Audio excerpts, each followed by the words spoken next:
Përsëri, pash në ëndër se zgjidhësi e zuri prej dore dhe e shpuri në një dhomë të vogël, në të cilën rrinin 2 djemë të vegjël, gjithë secili në fronin e vet. Më i madhi quhej i padurueshmi dhe më i vogli i durueshmi. I padurueshmi dukej se ishte fort i pakënaqur, po i durueshmi ishte fort i qetë. Atëherë e pyeti i kryshteri: "Përse i padurueshmi është kaq i pakënaqur?"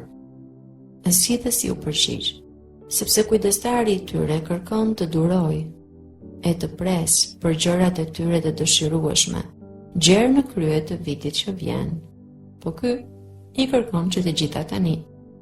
Shiko, si i durueshmi pret me gjithë zemër." Atëherë, pas se erdhi një njeri tek i padurueshmi, edhe i solli një kulet plot me monedha, të cilat ja derdhi përpara këmbëve.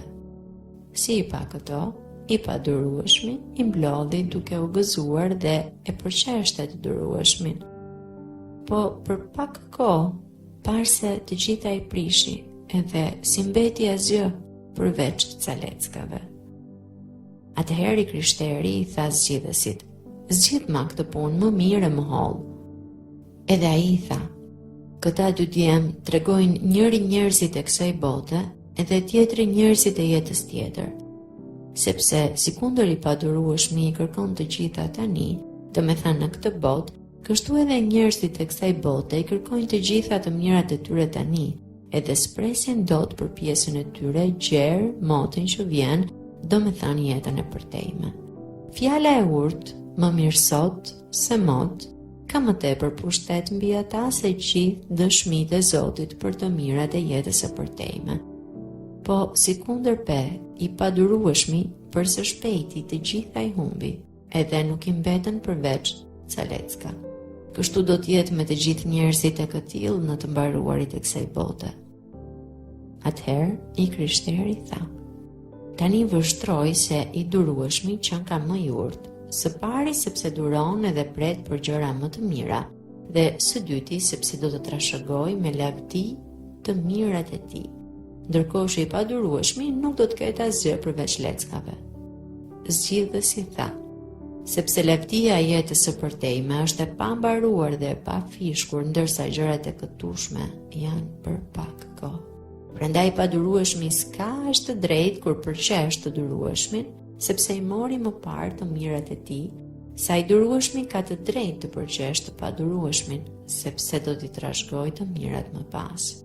Ai pra që mori pjesën e tij më parë, me siguri do ta prish, po ai që mori pjesën e tij në fund, do ta ketë për gjithë jetën. Prandaj thuhet për pasenikun: ti more të mirat e tua në jetën tënde. Edhe Lazari kështu mori të këqijat, edhe tani ky prehet e ti mundohesh." I kryshteri tha: "Tani shoh se është më mirë të mos dëshirojmë gjërat e tanishme, por të presim të përjetshmet." Zgjedhësi tha: "Mirë thua, sepse ne nuk i shtijem syt në ato që duken, por në ato që nuk duken, sepse ato që duken janë për pak kohë, por ato që nuk duken janë të përjetshme. Po me gjithë këto, me qenë se gjërat e tanishme janë të lidhura me dëshirimet e mishit ton, edhe të përjetshmet nuk kanë të bëjnë me ndjenjat e mishit, prandaj dëshirat e mishit lehtazi na bëhen mish dhe të përjetshmet mbeten gjithnjë të larguar.